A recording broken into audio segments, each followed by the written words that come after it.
Hey, Nikki. Hey, Selena. And hey, y'all, and welcome to Sweet Tea and TV. That sounded peppy, didn't it? It did. Did you get some more medicine? Sorry, I cut you off right before you said,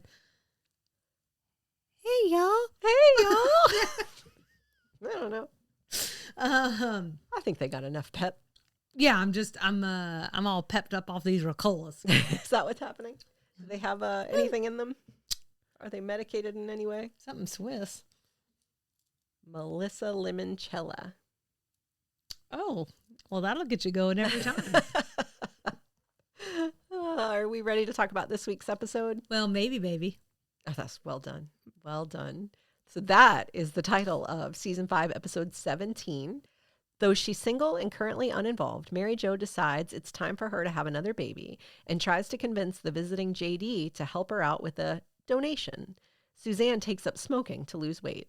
Air date February 11th, 1991. We're calling this one JD Returns. It's written by Pam Norris and directed by David Traynor.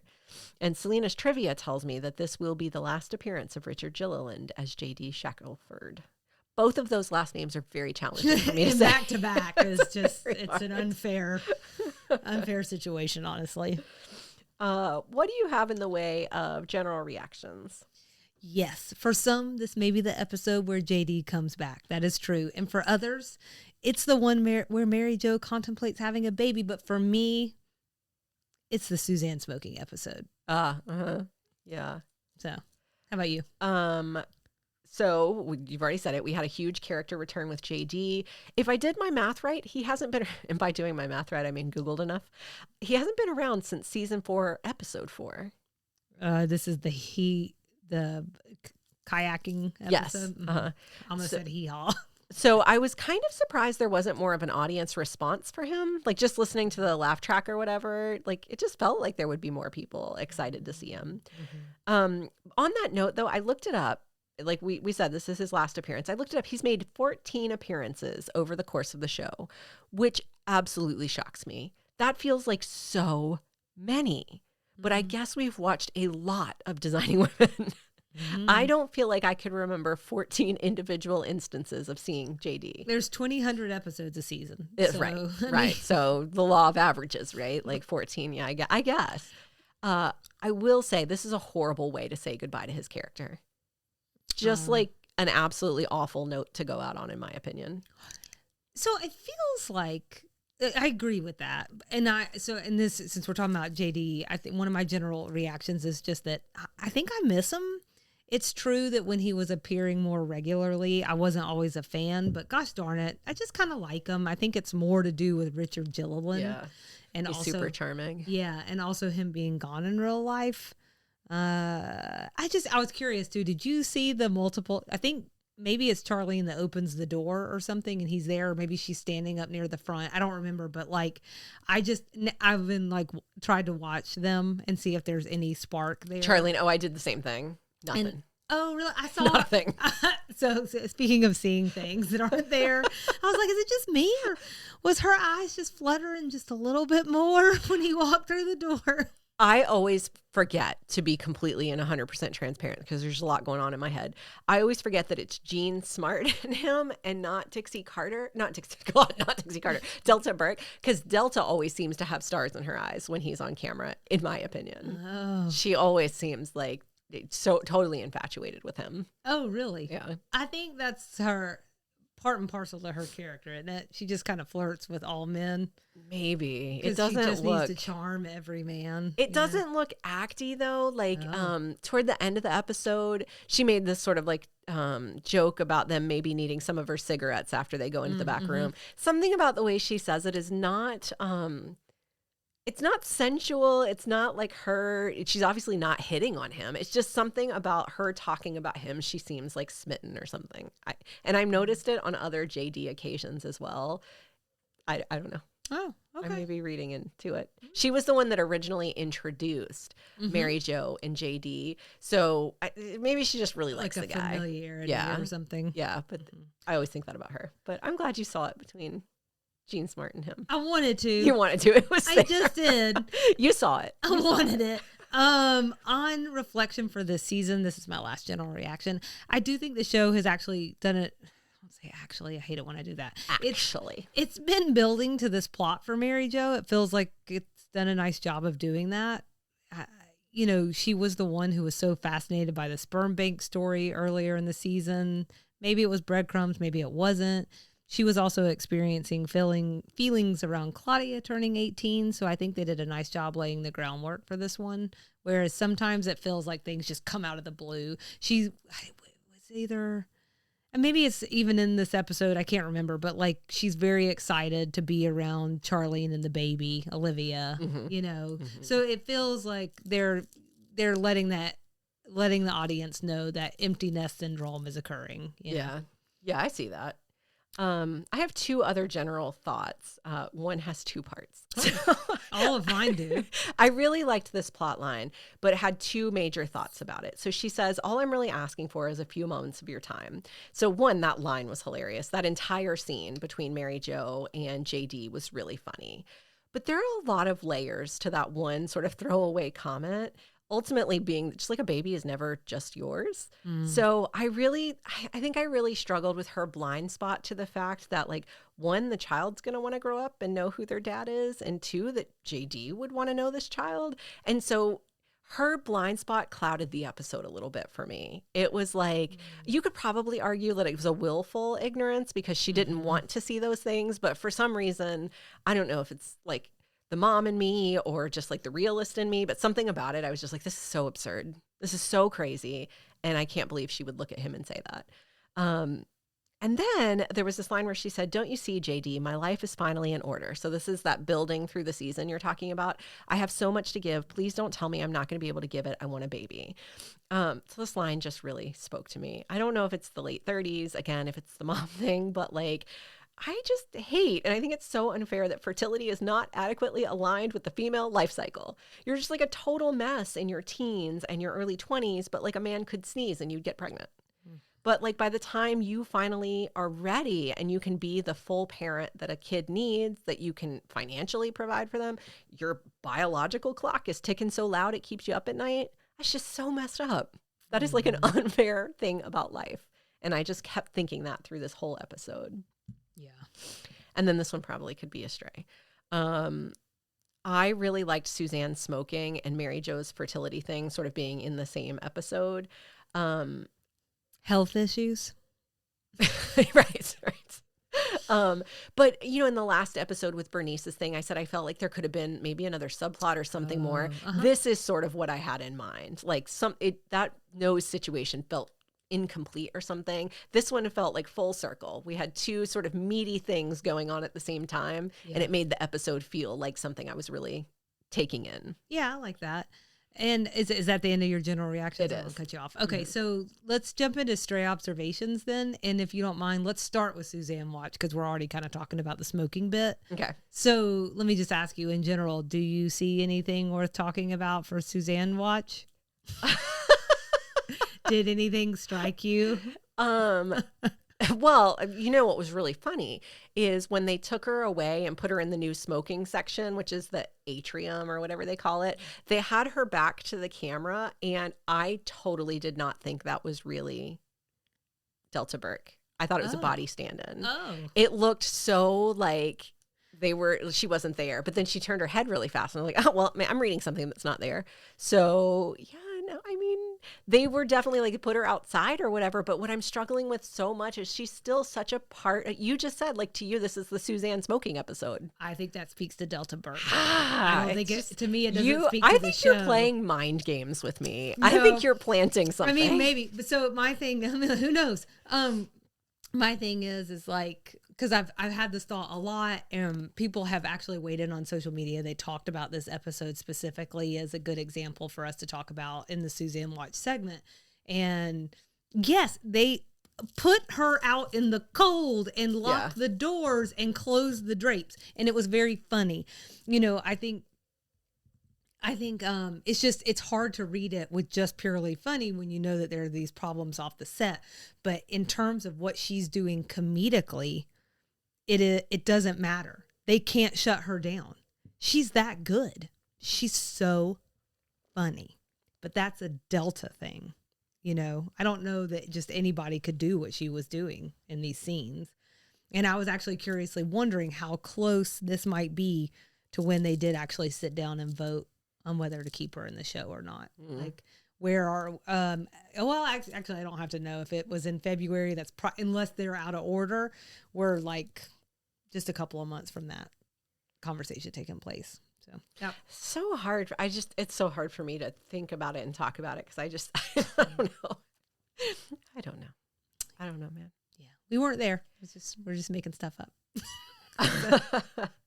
Well, they cut a couple of her lines, actually. Okay. Well, one of her lines and then one, someone else. So when Suzanne said she started smoking for her diet, they cut this. That's very clever, Suzanne. You single-handedly came upon the one diet aid that causes emphysema. And then after the discussion about the warning label on cigarettes, they cut this. Well, I'm sick and tired of all you non-smokers always lecturing everybody else. I mean, if we were trying to there's like a lot of typos this season, so I'm trying to like fill in words while I go. I mean, if we were trying to outlaw unattractive habits, why don't we outlaw nose picking in your car at 60 miles an hour? I would much rather see someone just smoking a cigarette. And why don't we just outlaw polyester pants and toupees while we're at it?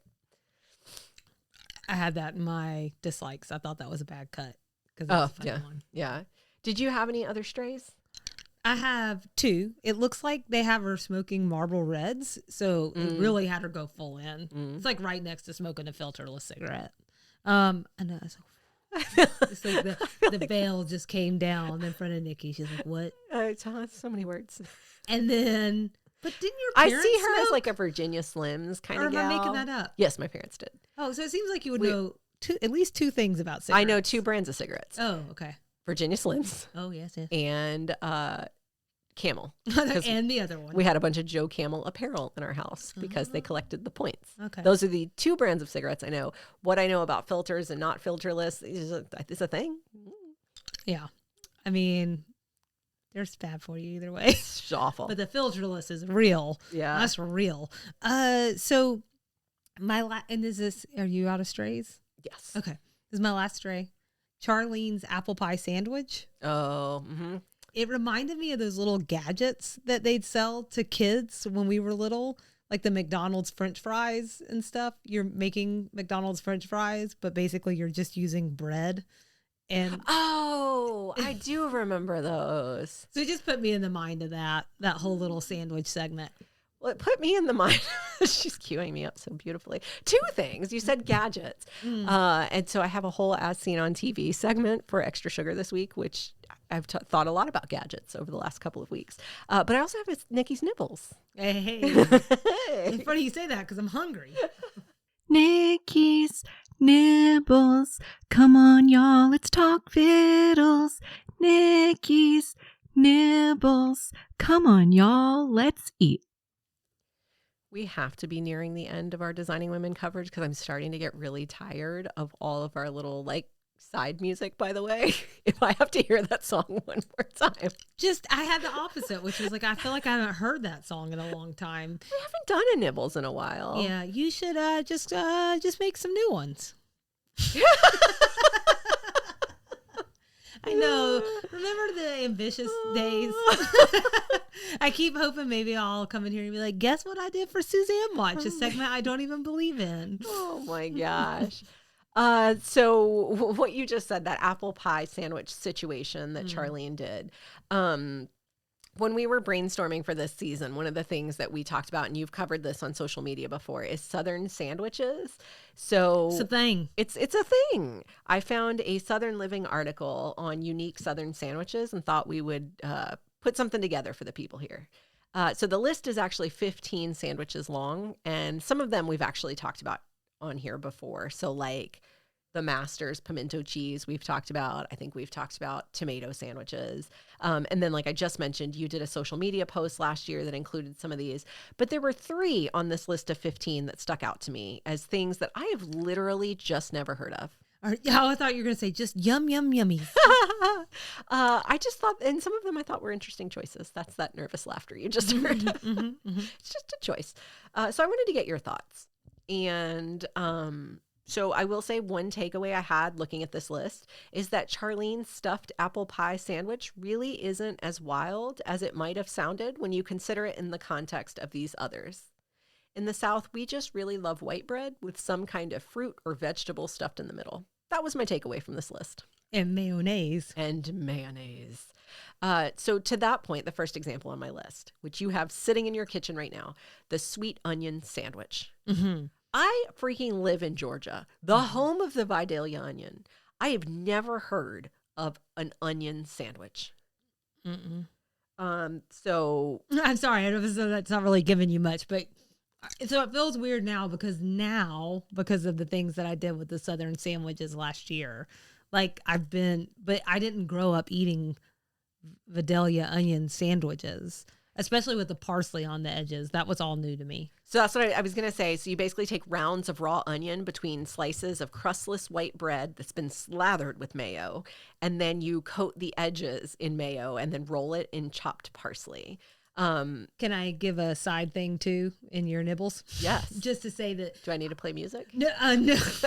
Yes. Because you're sick of it. So the James Beard has a version, and instead of doing mayonnaise on the inside, he does butter, then puts the onion in that, then puts like a coarse salt on top of that, puts the sandwich together, and then only uses mayonnaise on the edges and the parsley on that. So there are some different versions, and I don't think James Beard is Southern, although I should probably check that out. But it's like very much so in the line of like tea sandwiches. Right. Yeah. So one thing I do want to say about the Vidalia onion is if that might not mean anything to anybody outside of Georgia, they're sweet and a little less like quote unquote onion like. So I think it makes maybe better for sandwiches or something. But they're limited edition, which is my favorite thing in life. I love everything limited edition. They're available from April to August. That's just when Vidalia onion season is. So that's when you'll probably have your best onion sandwich. And there's like an advisory board that like dictates when they're ready. They're like, and we'll begin today. Agriculture is big business. Yeah. And they said that like, I know this, but like, people say that you can just bite into them. I don't really suggest that. Onions? Yeah. Well, So for Vidalias. Those same people might be the ones for whom this sandwich is made. Maybe for them it is like an apple, like a We're going to delicacy. find out. We'll 'Cause find I out. think the point is like I made my first one today. I was disgusted just doing it. And I love mayonnaise. So it doesn't have anything to do with that. And I love onions, but like put a piece of meat on that sandwich, I guess I'm not that. I like a complicated sandwich. I love like a tomato sandwich. And this is now we've gone off my list. I love a tomato sandwich, but it's in the same vein. Yeah, like white bread, mayonnaise, tomato, salt, and pepper. Although there's a lot of it. variation in that, and people get really In how they make About their it. tomato sandwich. yes. Let's not overcomplicate things, people. It's a tomato and white bread. It's a mayonnaise.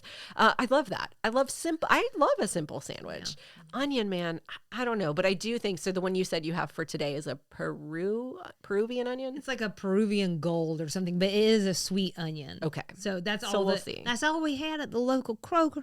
So It's not you're gonna limited get edition what we season. had. We're gonna see how it goes.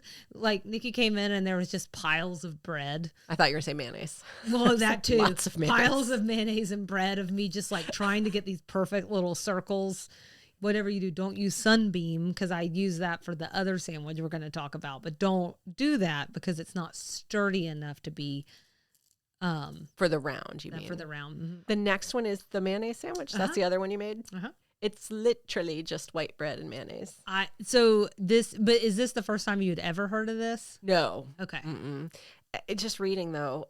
So Selena and I were talking off air about this a minute ago. You were eating one on the way here. Correct. Well, one, I have to say from a practical perspective, I feel like I would just still be so hungry after I ate that. White bread with nothing else on it but mayonnaise, like that has to digest so fast. Yeah. Thing one.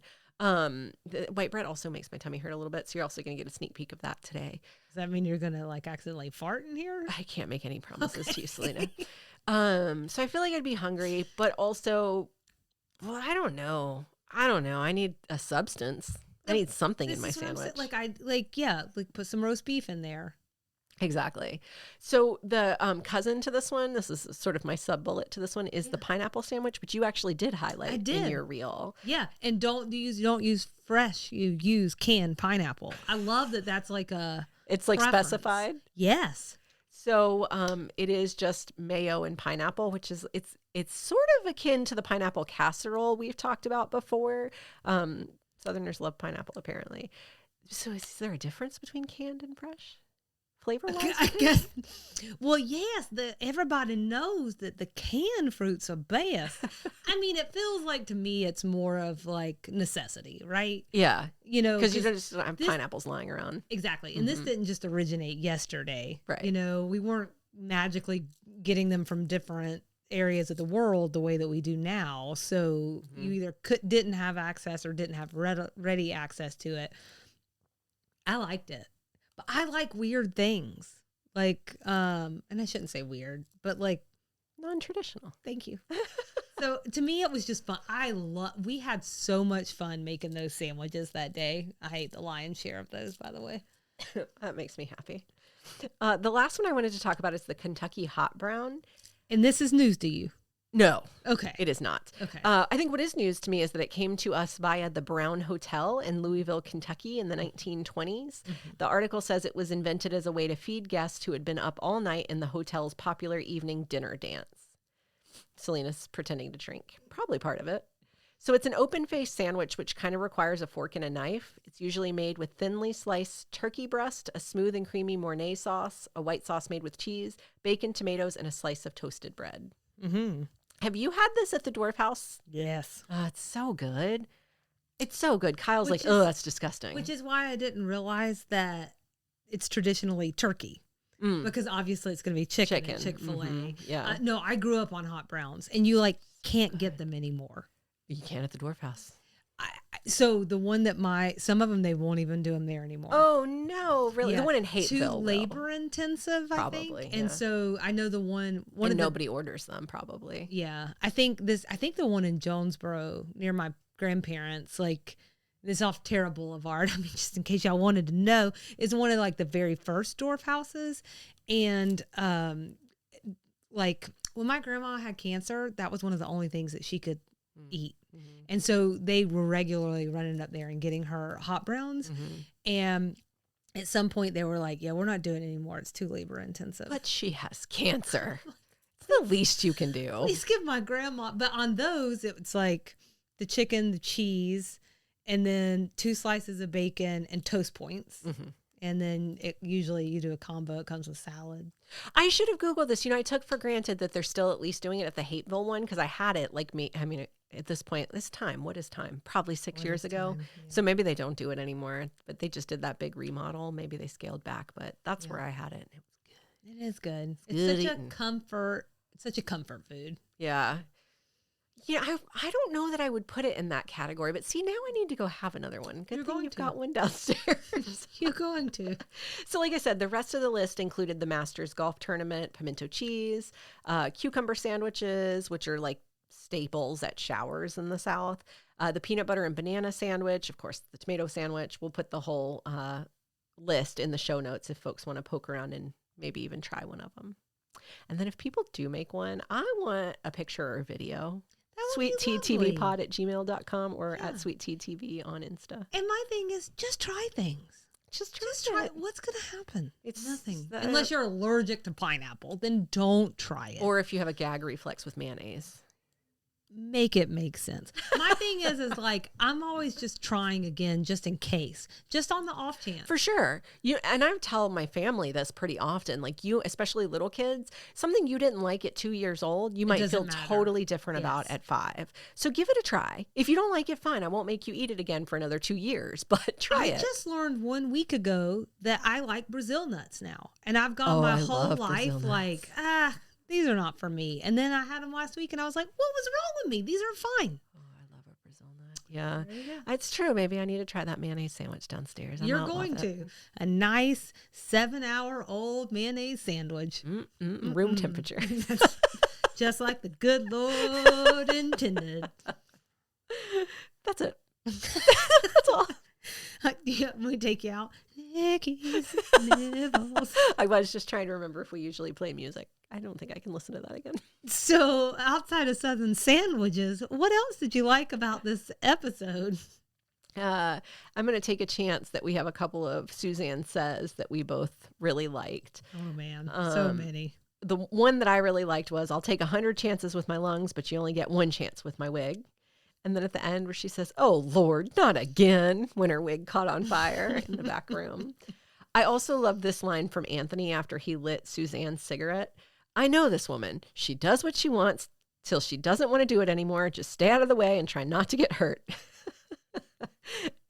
You could also say that for someone in this room. You? Yes. Yes. Absolutely. Hey, at least I'm self-aware. Just let her learn on her own. She's going to find out she loves mayonnaise sandwiches to a point that she gets sick. I love mayonnaise, though. So that's what you have to know about me. I'm a fry dipper on mayonnaise. I know. I'm sorry. I could actually eat it by the spoonful. Sorry. I'm so sorry. That definitely made at least 10 people sick, and I feel real bad about it. Sorry. I told you before, I worked at Quiznos. They had the big giant tub of mayonnaise, and something about that will destroy. This is why I don't really like baked potatoes. I saw hundreds of them in a trash can every night. I love a baked potato. And after, there's just something about them being in the trash, and they're all like still oiled up from being like buttered and salted, and like, I don't know. So crazy that my mouth is now watering. It's work, though, right? Well, that's what I was saying. When you were talking about them big old jars of mayonnaise, I was like, except not really. You didn't see him, Selena. Oh, no. You didn't see him. You weren't there. You didn't see those baked potatoes, but I know you wish you did. No. The last thing I'll say that I really liked was when Charlene said, I don't know about y'all, but I can't stand to look at her out there. After Julia moved Suzanne to the outdoor smoking section, then she closed the curtains in her face. There was a person in the audience that screamed. Rumor has it that was me, because that's the exact same noise I made at my house. That's hilarious. That was my last thing I liked. Man, I loved so much about this episode, just in terms of like the one-off lines and everything. I thought the writing was really sharp, and then most of my favorite parts are about the smoking subplot. I'll be careful here to not repeat anything you said, but bear with me, okay? So I won't remember. Perfect. Suzanne's strong stance on her new habit. Julia, I'm a grown person, and if I want to smoke, I'll smoke. Now, how do you work this thing? I just love that. Anthony's new warning label. So he says, pretty soon they'll say, look, you yellow-fingered, bad breath-smelling, nicotine-sucking pig, go ahead and kill yourself, because we're sick of you anyway. Anthony was on fire. And it won't work, by the way. It won't work. So that's what we've learned about warnings. What you got to do is you got to make them $12 a pack. Make them really expensive. That works. Speak to the pocket. I know. I saw prices on them not long ago, and I was like, oh my God. We're reaching like Europe level now. Julia was generally very enjoyable to me during this one. I just liked her interaction. Everything with the smoking was pretty, like, it would just work for me. So she cuts the end off of Suzanne's cigarette to declare the office is non-smoking. And look, we already know from the season premiere, she ain't into it, because we had the smoking guest who was in there on the tour of homes. On the tour of homes. Yeah. You're right. So she's not a fan. Look at my face. So anyway, it's one of those moments where I was like, I really think she may have just been a part of my personality. Putting Suzanne in the corner and saying it's a non-smoking section and we have to let her do this, not because we love her, but because she's stupid. Nikki also says this about me a lot at work. Just let it happen. Spraying Suzanne in the face with air freshener and then throwing her out on the back patio, just right in the face too. That's why that was the part where I thought that was a body double. I would have put money on the fact that wasn't her until she turned around. Well, it's only bested by the line that with Charlene. That was so freaking funny. The way that Anthony puts out her hair, and then and I think, oh Lord, right? And then you mentioned, I called it Suzanne's great secession speech. But, yeah, don't mess with her wigs. And then when Anthony thinks Mary Jo's about to ask him to be her donor, oh yeah, that was really great. He has limits, y'all. Sure. He has limits. Sure. And then JD's very slow realization that Mary Jo is hitting him up for a donation. So he gulps down the wine and then just passes over the money for her getting dinner earlier. So that whole scene was so funny. And what did you not like about this episode? I didn't have anything. Okay. So one of mine was the cut line that you mentioned already. It was just a bad Hulu cut. And then I did like the scene with Mary Jo and JD. I did think it went on just a beat too long. Yeah. Other than that, good scene. There's a lot of will they, won't they there. That's right. Yeah. You want to rate this one? Sure. My rating scale is sperm bank popsicles. I thought about flaming wigs, but I went with the sperm bank rating because that's really the main plot of the episode, though, to your point. Everything I mentioned was about the smoking subplot. Scene stiller. That's what I'm saying. Yep. I gave this one the rare 5 out of a 5.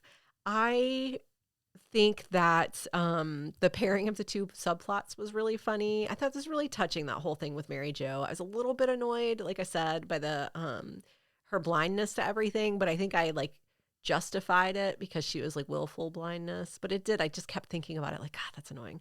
But in general, I'd watch that Suzanne's wig going up in flames at the very end like a million times. There were just so many funny lines in this one. And it wasn't like the shenanigans sort of humor. It was like just good quality funniness. They weren't relying on, there's certainly some physicality to it, but they weren't really relying on that. There's just funny stuff happening. I liked it. 100%. So I gave it I'll catch you on the flammable part because I said I gave it a 4 out of 5 flammable hair pieces, but as we've been sitting here and talking, I think I have to bump it up to a 4.5. And, it just had a lot of dazzling lines and it's just really funny. It's pure fun. And sometimes you just need that. So, 90s things. You just said this in the last episode about plastic surgery, but I think this whole thing about sperm banks and smoking being such like big topics of discussion, I just don't think that happens today. So that felt dated to me. Mm-hmm.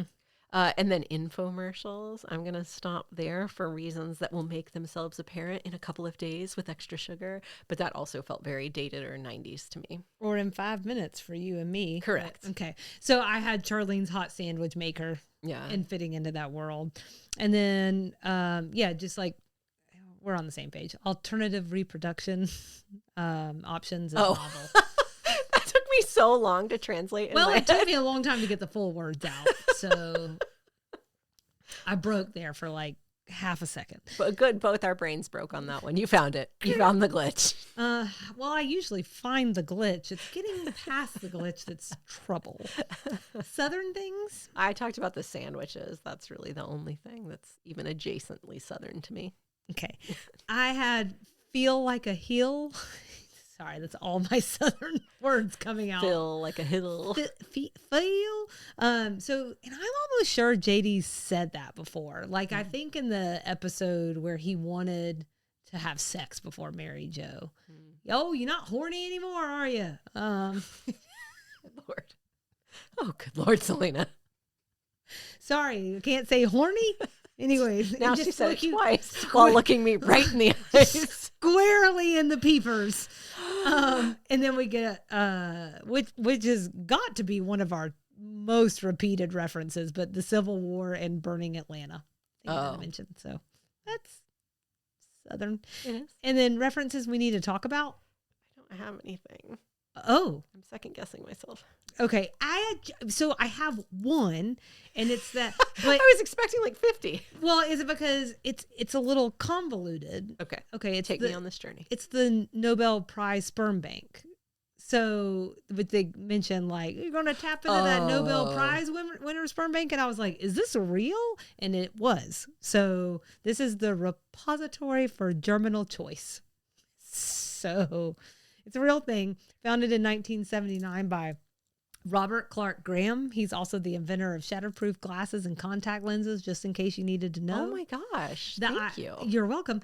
The idea, well, you better say you're welcome to him. Maybe not for the thing we're about to go into. I was thanking him. I wasn't thinking the contact lenses. Got it. I need contacts. Yes, they're helpful. So the idea was that it was supposed to produce super kids from the sperm of high achievers like Nobel Prize winners. So all of his donors were white and had to be married heterosexuals, among other criteria, and the bank would only supply sperm to women who were the same. In theory, Graham said, Who were white, heterosexual, married. good job. Okay. Okay. Thank you for that clarification. In theory, Graham said the bank will produce children that were all white, intelligent, neurotypical, and physically conforming to one ideal aesthetic. There were 208, creepy, right? 218 children in all were born of sperm from the bank. And I just felt like I needed to go ahead and say it was creepy because I want to be very clear that I'm not like, what a cool idea. Anyways, so there were 3 Nobel laureates at first, but 2 dropped out after bad press started circulating. Oh, so may I imagine that? I'm sorry, bad press about how, so they were. Because it sounded like eugenics. Right. Right. They were Nobel Prize winners born from the sperm or No, they involved were in donators. donating. Okay. Mm-hmm. And then, What happened to the kids? I didn't look into that. Were they super kids? We don't have very many super kids. If only it were that simple. You know what I'm saying? I think if you've met enough kids and enough backgrounds, that's not really the way it works. But for many, it called back to, again, the eugenics movement. That had a hand in shaping Nazism. This is a thing that we touched on really early in the podcast, I believe. But Graham was in the news that year and perhaps caught writers' eyes. So this is after winning. This is my accidental extra sugar in the middle of the episode. So sorry about that. But I just thought this was so fascinating. I had to share it. But anyway, so he won and I'm sorry, I don't, is it IG Nobel Prize? Have you ever heard of this before? Maybe it's IG. No, I'm not sure. I'm going to know. assume it's IG, but it's a satiric prize awarded annually since 1991, so he's one of the very first winners, to celebrate 10 unusual or trivial achievements in scientific research. Its aim is to, quote, honor achievements that first make people laugh and then make people think. So he had a huge influence on the fertility industry either way, because it sort of opened the door for parents to know more about their donors and also to be more selective. So initially parents knew very little. But today, parents can select on everything from a donor's health to their intelligence. So arguably, this is creating ideal children. To be very clear, I can understand the allure to make sure your child is healthy, but the point is there are downsides to that. So, and when did you say the sperm bank was established? Did you say the 79? 70s? Okay. I think, yeah. Okay, that's what I thought. And then bioethicist Carrie Bowman, because I feel like it makes more sense to hear from someone who's like actually in the field versus me being like, I don't know, this don't sound right. Anyways, she raises a good ethical point, which is it's narrowing humanity at a time when we're starting to accept many aspects of diversity. So the article I read used the example of dyslexia, for instance. So this is a trait that is banned from sperm banks, but highly associated with creativity. So the question becomes, what are we losing in our quest for control? That is crazy. And when did the sperm bank close? It is closed, correct? I don't know when it closed, That but I is such a like to crazy think it's story. closed. It's weird to me. It was established in 79, but it sounds like nobody really talked about it till 91. That's when he won that award. Yeah, I don't know why it took that long for him to win that award. I don't know if maybe by then it was circulating. Maybe it broke into the news more. That's at some terrifying. That's point. like an entire generation of children born of that sperm bank. Yeah. And the very first thing that went through my head was eugenics when you described, especially the criteria. That is incredibly problematic.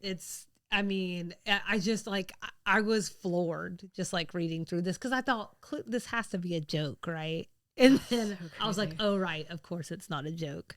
But this sort of even puts me in the mind of your extra sugar from before. It's this thing like of control. More. Just thinking about like plastic surgery. Oh, like we're trying to like fit a and mold. form some ideal. Yeah. And we're losing out on what makes us special. Yeah. A planet full of billions of people. We can't be the same. Yeah. Then you end up with like the Star Wars soldiers. There's just like rows and rows of soldiers that are all dressed. Stormtroopers? Thank you. Couldn't think of the word. But like rows and rows of stormtroopers that all look the same. I'll be that nerdy for you. Let me help you. Yeah. So it's a thinker. So I think that prize was really interesting to learn about too, because it is funny. And then you're like, oh no, wait, whoa. I think I didn't get the funny part. The part that was funny never came to me. So as you were you described what it was, and I was like, God, that's terrifying. I think just anytime you start talking about a sperm bank, people are like, tee hee hee. Oh, people are stupid. Yeah. Well, except for the people who are listening to this and laughing at sperm banks. Please don't laugh at sperm banks, guys. Well, maybe it's not the bank. Maybe it's the sperm. Does that help? Do you want me? Little tadpoles. Sperm. Horny. Stop it. Podcast over. Oh my God. All right. That was it. So it was one reference. but it Even was if that like wasn't it, 18 Selena, I was references. about to cut you off. I was about to mute your mic. We've hit that point. Season 5, episode 18 is up next. This is art. Nope, that's not right. This is art. Oh, okay. I was like, God, did I get the name of the episode wrong? No, I just have to read it right. Yeah. We'd love everyone to follow along with us and engage. Instagram and Facebook at Sweet Tea and TV, TikTok at Sweet Tea TV Pod. We're on YouTube at Sweet Tea TV 7371. Our email address is sweetteatvpod@gmail.com, and our website is www.sweetteatv.com. You can always tell your family and friends about us. You can rate and review the podcast wherever you listen, and then you can visit that website and find additional ways to support the show from the Support Us page. And then come back Thursday for a segment I'm calling This Extra Sugar Marvel Could Be All Yours for 4 Easy Payments of $19.99. Perfect. I can't wait to tell you so much more. You'll have to come back Thursday for this exclusive deal. But because I like you, I'll share that it's probably inspired by Charlene's adventure with the stuffed sandwich maker at the beginning of the episode. And it's Woo! probably free. Probably. Probably. All right. Most likely. Well, you know what, Nikki? What's that, Selena? We'll see you around the bend. Bye.